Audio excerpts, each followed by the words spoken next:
According to the latest polls, the race for the presidency remains a tight battle. But those results vary, obviously, depending on which poll you look at and where it was taken. So the question is, do any of them matter? Are they accurate? Our Tim Durkin explains why relying on polling data may not give you the best picture of the future.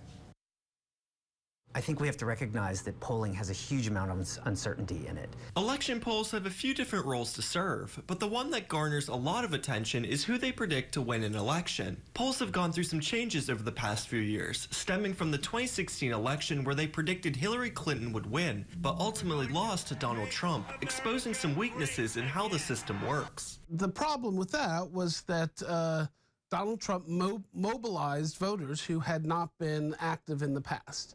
Right, and so when pollsters had screened out people as unlikely voters, they ended up screening out some Trump voters. Polling takes what they hope is a representative sample of voters and base the results on that group. But as Juniata professor Dennis Plain says, getting a hold of people to actually poll can be tough work. It's very difficult to do that when people are screening calls. When people are using cell phones, maybe they have two cell phones, maybe they have a cell phone and a landline, and a lot of people don't want to talk to an unknown number. And how they poll people can be outdated too, with some still using landlines to try and reach voters. So how do polls reach a younger generation that may have never used a landline? The answer is you don't.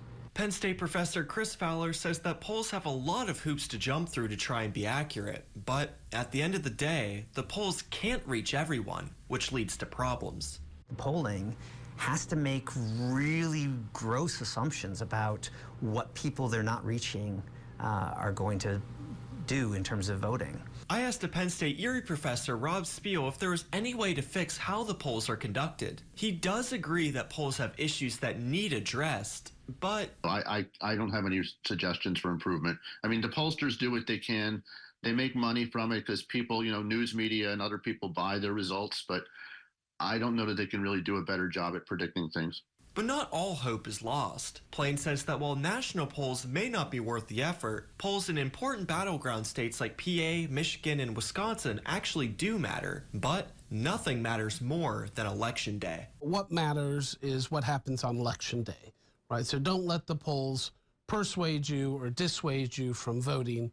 The election outcome is going to be determined by votes cast on and before Election Day, and that's really what matters. Reporting in Center County, Tim Durkin, WTAJ News.